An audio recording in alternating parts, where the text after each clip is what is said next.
Hello everyone, welcome to let's crack competition YouTube channel. दोस्तों, आप सभी का हमारे YouTube channel let's crack competition में स्वागत है। दोस्तों, मैं राजेश। दोस्तों, ये मराठा साम्राज्य का ये चौथा पार्ट है। ऑलरेडी मैं 3 पार्ट अपलोड कर चुका हूँ दोस्तों। तो मराठा एम्पायर का जो ये वीडियो है, इसमें दोस्तों मोस्ट इम्पॉर्टेंट और मैंने काफ़ी जो प्रीवियस ईयर एग्जाम में और काफ़ी जो इसका निचोड़ है, सार तत्व है, वो उन सबों का लिया है। दोस्तों देखो, मराठा राज्य और मराठा राज्य संघ में क्या डिफरेंस है। देखो, मराठा में क्या था, सबसे पहले जो डायनेस्टी ट्री है उसको समझना बहुत जरूरी है, जैसे मुगल एम्पायर का था। तो डायनेस्टी ट्री को समझो दोस्तों कि पहले जब शिवाजी के जो पुत्र थे ना, 2 पुत्र, राजा राम थे और कौन थे, संभाजी थे। राजा राम की पत्नी कौन थी, ताराबाई थी। तो धीरे धीरे क्या हुआ कि जो धीरे धीरे हुआ ये कि धीरे धीरे जो साहू जी जो थे वो संभाजी के पुत्र थे जो राजा बने। तो धीरे धीरे क्या हुआ कि जो सत्ता है वो मराठाओं से पेशवाओं के हाथ में चली गई। आप पूरी डायनेस्टी ट्री स्ट्रक्चर करोगे तो मैं बता भी चुका हूँ, आप मेरे वीडियो देख लीजिए। तो इसीलिए उसे मराठा राज्य संघ कहा जाता है। ठीक है दोस्तों, तो चलिए शुरुआत करते हैं। दोस्तों, subscribe my channel let's crack competition. तो चलिए दोस्तों शुरुआत करते हैं। पेशवा बाजीराव एवं छत्रपति राम राजा के बीच हुए संगोला संधि 1750 ईस्वी से कि क्या संबंध में क्या राय है। देखो, पेशवा बाजीराव, अब सवाल उठता है पेशवा बाजीराव कौन थे। ठीक है ना। और छत्रपति राम राजा के बीच संगोला की संधि 1750 में थी। तो दोस्तों इसका जो उत्तर है कि यह संधि पूना सम्मेलन में सभी प्रमुख मराठा सम्राटों की उपस्थिति में किया गया। छत्रपति राम राजा द्वारा संगोला नामक दस्तावेज पर हस्ताक्षर करने के कारण यह संगोला संधि कहलाया। केंद्रीय सरकार पर पूरा दफ्तर सतारा से पुणे कर दिया गया। ठीक है, मतलब दफ्तर को शिफ्ट कर दिया गया एवं पेशवा राज्य का सर्वेसर्वा बन गया। अब देखो इसमें क्या है, अब देखो मैं इस चीज़ को थोड़ा एक्सप्लेन करता हूँ। ठीक है, जो बालाजी बाजीराव थे, ठीक है, तो 1740 से 1761 ईस्वी तक इन्होंने क्या किया, शासन किया। अब ये सवाल उठता है कि आखिर बाजीराव कौन थे। ठीक है, तो देखो बाजीराव की मृत्यु के बाद उसका पुत्र बालाजी बाजीराव जो है नाना साहब के नाम से प्रसिद्ध हुआ। तो बाजीराव क्या, बाजीराव को बाजीराव फर्स्ट ऐसे बोला जाता है। और ये जो बालाजी बाजीराव जो होता है ना, यानी ये जो बात पेशवा बाजीराव है, ये बालाजी बाजीराव है, ना कि पेशवा बाजीराव फर्स्ट प्रथम थे उन्हें। तो जो बाजीराव प्रथम थे उसका पुत्र जो था बालाजी बाजीराव था, जिसने 1740 1761 तक शासन किया। तो देखो अब उसके बारे में डिटेल में पढ़ते हैं कि बाजीराव की मृत्यु के बाद उसका पुत्र बालाजी बाजीराव नाना साहब के नाम से प्रसिद्ध हुआ, पेशवा बना। वह अपने पिता के समान योग्य सैनिक और सेनापति नहीं था। उसकी मुख्य दुर्बलता मराठा सरदार को अपने अधीन बनाए रखना और उनसे पारस्परिक सहयोग बनाए रखने में असफल रहने की थी। इतिहासकार ने सरदेसाई के शब्दों में बालाजी बाजीराव की प्रशासनिक योग्यता सबसे बड़ी विशेषता अर्थव्यवस्था पर नियंत्रण स्थापित करने, राज्य के आय के साधनों को बढ़ाने तथा उन साधनों को राज्य के हित में अधिकाधिक प्रयोग करने की थी। 1741 ईस्वी में बालाजी बाजीराव रघुजी भोंसले के विरुद्ध अलवर्दी खां की मदद के लिए अलवर्दी खां बंगाल प्रस्थान किए तथा रघुजी भोंसले को युद्ध में पराजित कर संधि के लिए बाध्य किया। अलवर्दी खां पेशवा को बंगाल पर चौथ की वसूली तथा सेना के व्यय के लिए 22 लाख रुपए की धनराशि देने पर सहमत हो गया। तो अलवर्दी खां पेशवा को, मतलब जो रघुजी भोंसले थे, अभी बारे में स्टडी का रघुजी भोंसले कौन थे। ठीक है, तो रघुजी भोंसले कौन थे, सेनापति थे मराठा साम्राज्य का। तो बालाजी बाजीराव जो था ना, इसने क्या किया कि रघुजी भोंसले के विरुद्ध मतलब चला गया। ठीक है, 1741 ईस्वी में मुगल बादशाह ने एक संधि करके मालवा पर मराठों को अधिकार की वहता प्रदान की।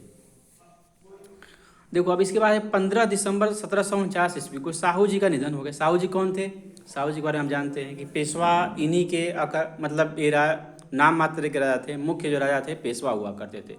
तो उनके पास कोई संतान नहीं था। अपनी मृत्यु के पूर्व ही उन्होंने ताराबाई को पौत्र राजा राम द्वितीय को अपना उत्तराधिकारी नियुक्त किया था।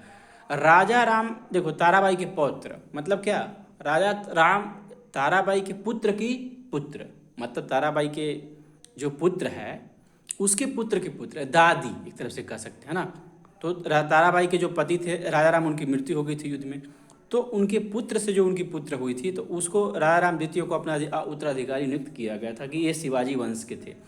लेकिन जनवरी 1750 में राजा राम द्वितीय का छत्रपति के रूप में राज्याभिषेक हुआ, किंतु ताराबाई ने राजनीति पर नियंत्रण स्थापित करने के लिए षड्यंत्र करना आरंभ कर दिया और दूसरी ओर राजा राम ने भी समानांतर दल को प्रश्रय देना प्रभु, किंतु उसकी नीति सफल। देखो होता क्या है दोस्तों, इसमें समझने वाली बात यह है कि जो ताराबाई थी ना वो शिवाजी के खानदान से थी, और जो पेशवा थे ये जो पेशवा बाजीराव विश्वनाथ थे उनके मतलब डायनेस्टी से आते हैं। तो इसी वजह से जो ताराबाई चाहते थे कि वो जो शिवाजी के वंशज हैं वो शासन करें। 1750 में रघुजी भोसले की मध्यस्थता के कारण राजा राम तथा पेशवा के बीच संगोली की संधि हुई। संगोला की संधि क्यों हुई? क्योंकि जो राजा राम था वो छत्रपति शिवाजी के खानदान से बिलोंग करते थे, और जो पेशवा थे ये साहू रघुनाथ राव जी, जो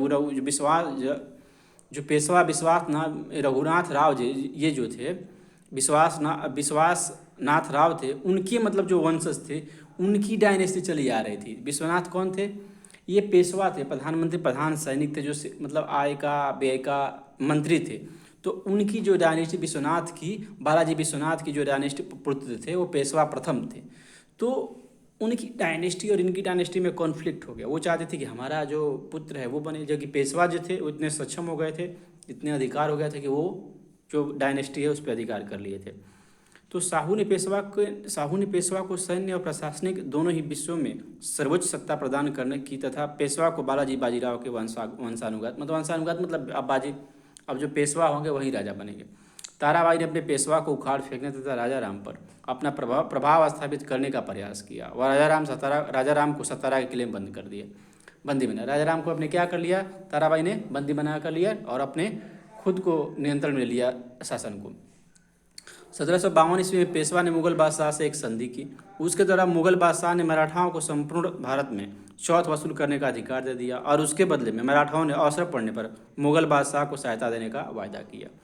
ठीक है, तो दोस्तों 1761 में क्या हुआ कि पेशवाओं ने मुगल बादशाह को फोर्स कर लिया कि अब वो उसके अधीन रहेंगे। इस संधि से मराठे प्रत्यक्ष रूप से दिल्ली की राजनीति में चरमोत्कर्ष, मराठा अपनी शक्ति पर चूँकि अब मुगल क्या थे ना, मुगल अब खत्म हो चुके थे। 1754 ईस्वी मराठा रघुनाथ राव के नेतृत्व में पुनः दिल्ली पर आक्रमण किया। अब रघुनाथ राव कौन था? देखो, जो पेशवा प्रथम थे उनके दो पुत्र थे, एक जो काशीबाई थी, आपने मूवी देखो काशीबाई और ये मस्तानी। तो मस्तानी के जो पुत्र थे वो बालाजी बाजीराव थे और जो रघुनाथ राव थे काशीबाई के पुत्र थे।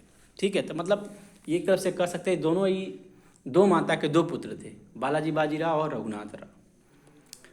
आक्रमण किया तथा अहमद शाह अब्दाली के प्रतिनिधि नजीब उज-दौला को मीर बख्श पद से हटा करके अहमद शाह बंगश को उस पद पर नियुक्त किया। 1758 ईस्वी में उसने सरहिंद और लाहौर पर भी अधिकार कर लिया। किसने? रघुनाथ राव ने। रघुनाथ मतलब मराठाओं का पूरे ऑल ओवर द इंडिया पर अधिकार हो चुका था। लेकिन बात यहाँ पर बनी नहीं कि बाजीराव तथा बालाजी बाजीराव की नीति में एक अंतर था, यानी पिता और पुत्र की नीति में, कि यहाँ तक जहाँ बाजीराव को उत्तर की राजनीति में गहरी दिलचस्पी थी, वहीं बालाजी बाजीराव दक्कन की राजनीति यानी दक्षिण की राजनीति में गहरी इंटरेस्ट था। 1752 ईस्वी की झलक की संधि में निजाम ने मराठों को बरार का आधा क्षेत्र दे दिया। बालाजी ने अपनी सेना में गैर मराठों को भी भर्ती किया। अब हम नेक्स्ट क्वेश्चन की तरफ बढ़ेंगे दोस्तों। किस मराठा सरदार ने पूर्व में बंगाल, बिहार, उड़ीसा में 1741-51 के बीच मराठा शक्ति का प्रसार किया और बंगाल के नवाब अलवर्दी खां को संधि करने पर विवश कर दी? रघुजी भोसले। ये कौन थे? ये सैनिक थे। किसके? मराठा साम्राज्य के। भोसले वंश को रघुजी भोसले 1695 से 1755 तक एक मराठा सेनापति थे, जिन्होंने छत्रपति साहू के शासनकाल के दौरान पूरे मध्य भारत में नागपुर पर साम्राज्य पर अधिकार कर लिया। उनके उत्तराधिकारियों ने 1853 तक राज्य पर शासन किया।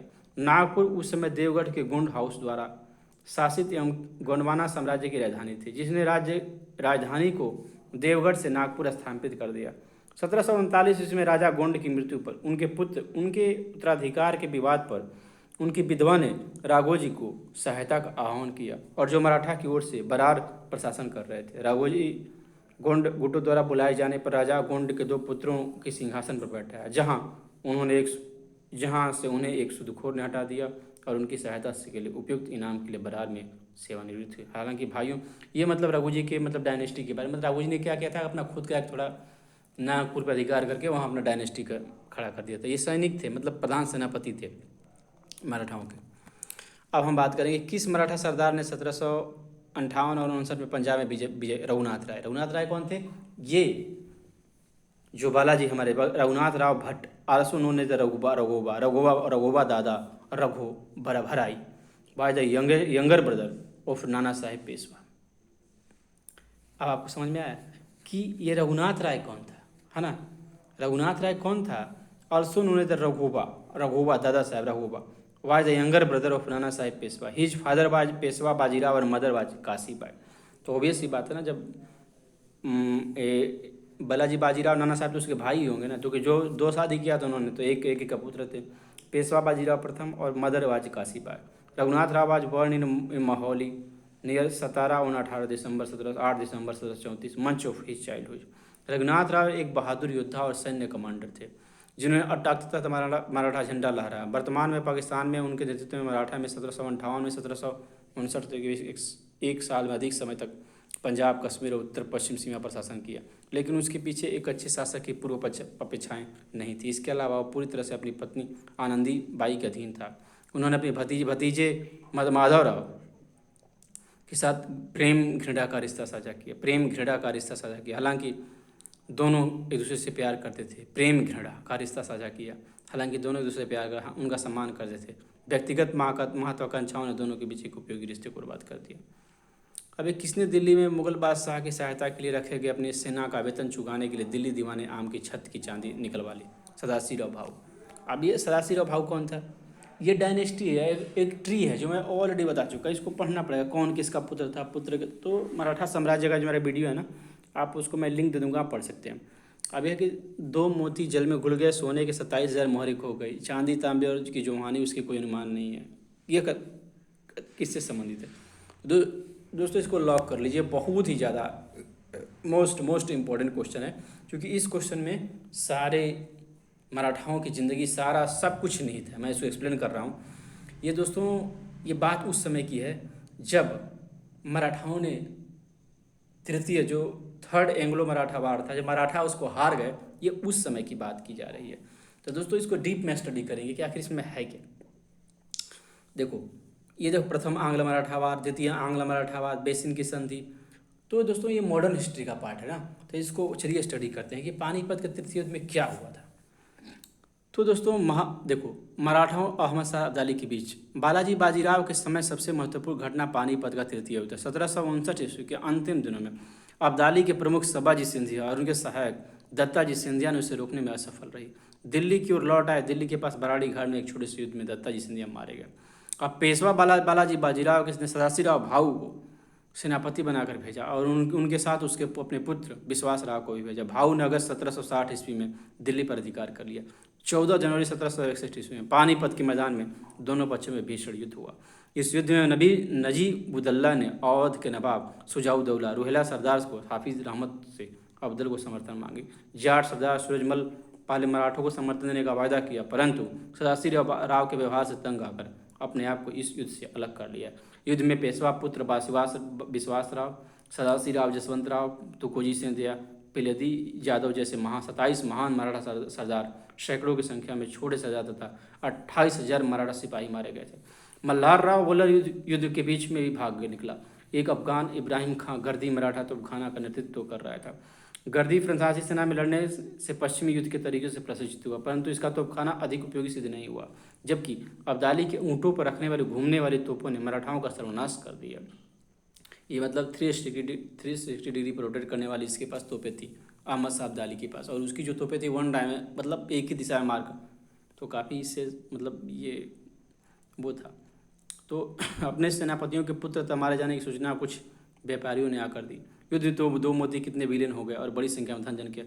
पानीपत का युद्ध का राजनीतिक। मराठा इतिहासकारों ने पानीपत के तृतीय परिणामों को लेकर मतभेद। ज़्यादातर मराठा के इतिहासकारों के अनुसार मराठाओं ने 25,000 सैनिकों के अतिरिक्त राजनीतिक महत्व का कुछ भी नहीं हुआ, जबकि सरदेसाई का कहना था इस युद्ध ने यह निर्णय किया कि भारत पर कौन शासन करेगा, बल्कि यह निर्णय कि भारत पर कौन शासन नहीं करेगा।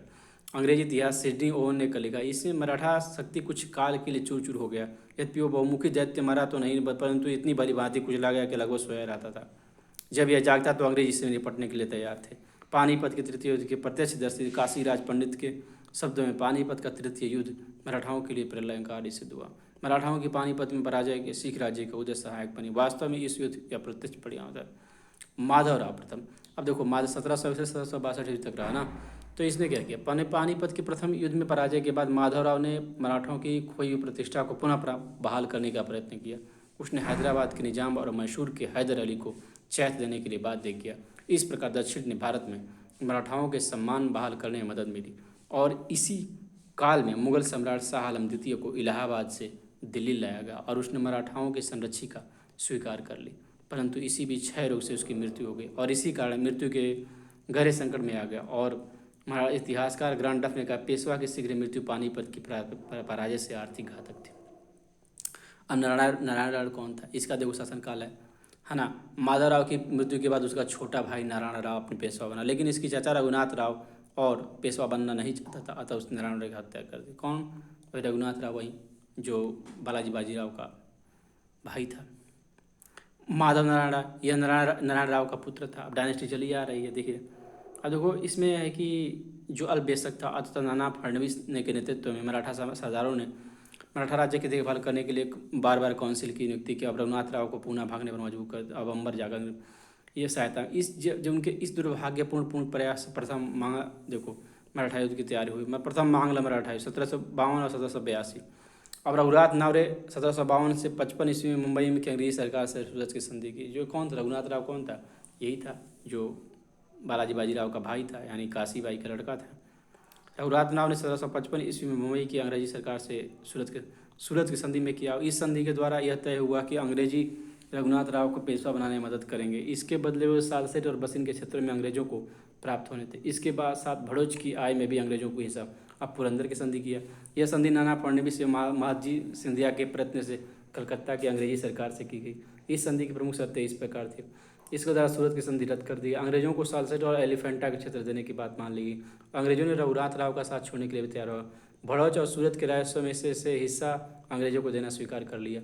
इस दुर्भाग्यपूर्ण स्थिति में जब दो अलग अलग संधियां अलग अलग वर्गों द्वारा की गई, तब इंग्लैंड के कंपनी के अधिकारियों ने सूरत संधि को ही मान्यता दी और फलस्वरूप 1775 तक युद्ध चलता रहा। 1749 ईस्वी में तलैया गांव की लड़ाई में अंग्रेजों की पराजय हुई, जिसके फलस्वरूप बम्बई सरकार को एक अपमानजनक बड़गांव की संधि 1759 ईस्वी में करनी पड़ी। इस संधि के द्वारा बम्बई सरकार द्वारा जीती गई समस्त भूमि को हटा देने की बात कही गई। यह भी कहा गया कि बंगाल से पहुंचने वाली फौज हटा ली गई। बड़गांव के अपमानजनक संधि को हेस्टिंग ने मानने से इनकार कर दिया। अंततः महादजी प्रयत्नों से अंग्रेजों को पुनः सरकार के बीच सललबाई की संधि करनी पड़ी। अंततः महादजी के प्रयत्नों से अंग्रेजों और पूना सरकार के बीच सललबाई की संधि करनी पड़ी। माधव नारायण राय का, देखो सललबाई की संधि है। माधव नारायण राय के पेशा स्वीकार कर लिया गया। सालसेट द्वीप और बयाना के दुर्ग अंग्रेजों को दे दिए गए। सललबाई की संधि ने अंग्रेजों और मराठाओं के बीच लगभग 20 वर्षों की शांति प्रदान की। 1800 ईस्वी में नाना फडणवीस की उनकी मृत्यु हो गई। पूना के ब्रिटिश रेजिडेंट बांसवाड़ी की उसके साथ मराठा सरकार का सारा सायनापन और संयम चला गया। फलस्वरूप पूना दरबार उनके षड्यंत्रों का केंद्र बन गया। और देखो उत्तरकालीन के विभिन्न मराठा ग्रुप, ये देखो जो बाद में मराठा जो बट गए ना, बड़ौदा के बैकबार, इंदौर के होलकर, ग्वालियर के सिंधिया, नागपुर के, अभी जो सिंधिया लोग बोलते हैं ना, लिखते हैं, भोंसले लिखते हैं, होलकर लिखते हैं, तो ये मराठा साम्राज्य के ही थे। अहिल्याबाई, महाजी सिंधिया, फडणवीस। अब देखो यह अंतिम पेशवा था, रघुनाथ राव का पुत्र था। कौन था ना, इसके समय मराठा शक्ति पेशवा कहाँ संचित न होकर सिंधिया, होलकर आदि के यहाँ में संचित हो गई। अब होलकर अपने को अपना अपमानित करने के लिए इस सिंधिया से संधि कर ली। 1801 ईस्वी में होलकर ने भाई बिट्टू जी को दूत बनाकर इसे भेजा।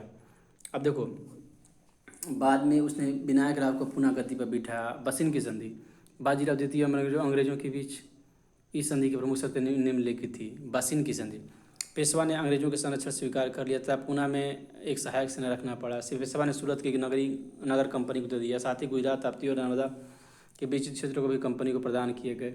पेशवा ने अंग्रेजी के बीच किसी भी यूरोपीय को अपने यहाँ न रखने पर सहमत हो गया। अब देखो बसिन की संधि हो गया।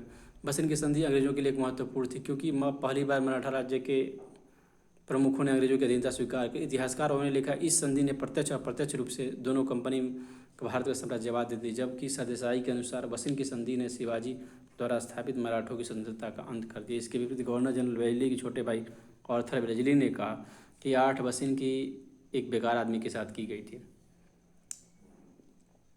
अब देखो दोस्तों कि द्वितीय आंग्ल मराठा युद्ध। अब देखो, पेशवा द्वारा पुणे में पलायन किए वसीम की संधि करने से इस युद्ध की शुरुआत यह फ्रांसीसी भय से भी संलग्न था, परंतु मराठा साम्राज्य संकट की इस घड़ी में भी एकत्रित होकर युद्ध न कर सके, और ये क्या हुआ, भोंसले सिंधिया सब पराजित हो गए। तृतीय आंग्ल मराठा युद्ध। पेशवा द्वारा सहायक संधि किए जाने के बाद उसे अपनी गद्दी पर एहसास हुआ और अपने मराठा सरदारों को भी अपनी गद्दी पर एहसास था। गवर्नर जनरल लॉर्ड हेस्टिंग के द्वारा पिंडारियों के विरुद्ध अभियान के से मराठों को प्रभुत्व को चुनौती मिली, फलस्वरूप दोनों के बीच नदी। तो दोस्तों ये मराठाओं का थर्ड एंग्लो वार हुआ। अब देखो ये कुछ पद हैं मैथमेटाओं के, ठीक है, छत्रपति, पेशवा, सचिवालय। अब हम बढ़ेंगे नेक्स्ट क्वेश्चन दोस्तों। पानीपत के तृतीय युद्ध के मारे जाने वाले 2 महत्वपूर्ण सैन्य सरदार थे, विश्वासराय और सदाशिवराव, ठीक है। किस इतिहासकार ने कहा पानीपत का तृतीय युद्ध एक निर्णायक युद्ध। मराठों ने कि इससे मुकरमड़ी वहीं गिर गई जब इसे पता मराठों का भारतीय का साम्राज्य स्वरूप नष्ट हो गया। जदुनाथ सरकार। शिवाजी के बाद किसने गुरुला युद्ध का संचालन किया था? बाजीराव प्रथम ने। किस मराठा पेशवा को मैक्योली कहा था? मैक्योली जाना पड़ना ना। मैक्योली क्या होता था? मैक्योली एक बहुत बड़ा कूटनीतिज्ञ था, बहुत बड़ा चाणक्य था, मतलब बहुत बड़ा ये राजनीतिज्ञ था, पॉलिटिशियंस था। मतलब क्या है कि जो हमारे देश में जो चीज़ें होती थी ना, जैसे धर्म के जैसे पुराण है, उसको वैज्ञानिक आधार पर नहीं दिया गया, एक मतलब कंसेप्ट वाइज उसको डेवलप नहीं किया गया। लोगों में यहाँ भाई इसने ब्रह्मास्त्र चलाया तो वो मर गया, रुका नहीं। लेकिन जो साइंटिस्ट होते थे वेस्टर्न कंट्री के, वो चीज़ों को लॉजिक को सोचते कि अगर ऐसा क्यों हुआ, इसके पीछे क्या रीजन है कि मतलब ये चीज़ बाण में इतनी ताकत है, कितने लोगों का विनाश कर सकती है ना। तो उन्होंने अपने साइंस के आधार पर चीज़ों को लॉजिक एक मतलब जिसे लिखा है कि पुराणों में कि हमें मांस मदिरा नहीं खाना चाहिए, लेकिन इसका साइंस अपना एक अलग रूप देता है कि साइंस करने से हमारी इंद्रियां उत्तेजित हो जाती हैं, तो हम इसको नहीं खाना चाहिए। तो ये बात वही बात है कि मैक्योली चाणक्य की तुलना किससे की जाती है? नाना फडणवीस से। मतलब ये बहुत बड़ा कूटनीतिज्ञ थे, जैसे जयशंकर प्रसाद हो गए, हमारे विदेश मंत्री हो गए, है ना, डिप्लोमेट्स थे, इनको डिप्लोमेट्स कहा जाता है। निम्न में से किसे ने पानीपत के तृतीय युद्ध में संगठित मराठा सेना का नेतृत्व किया? सदाशिवराव भाव। तो अब है कि अब देखो ये मैचिंग करने का आ गया दोस्तों कि पानीपत के तृतीय युद्ध के परिणामों से पेशवा बालाजी बाजीराव गहरा आघात लगा, जिसकी उसे की मृत्यु हो गई। बालाजी बाजीराव के बाद बने पेशवाओं का कालक्रम, मतलब उसके बाद कौन राजा बने? तो 1 2 3 4 यही है, माधवराव, नारायण राव और बाजीराव द्वितीय, ये लास्ट था। अब देखो वह 1771 से दिल्ली गद्दी पर शाह आलम को पुनः स्थापित करने वाला कौन सरदार था? तो ये महादजी सिंधिया ने मतलब दोबारा से बैठा उसको। किसे अंतिम महान पेशवा कहा गया? माधवराव को। किस पेशवा को अवैध होने के कारण मराठा राज्य की देखरेख बड़ा भाई के नाम 12 सदस्यों की प्रसिद्ध कर दी? यही माधव नारायण राव, सवाई माधवराव था। और किसके शासनकाल को प्रथम आंग्ल मराठा युद्ध 1752, 75 और 58 में 82 में हुआ? माधव और नारायण राव हुआ, है ना।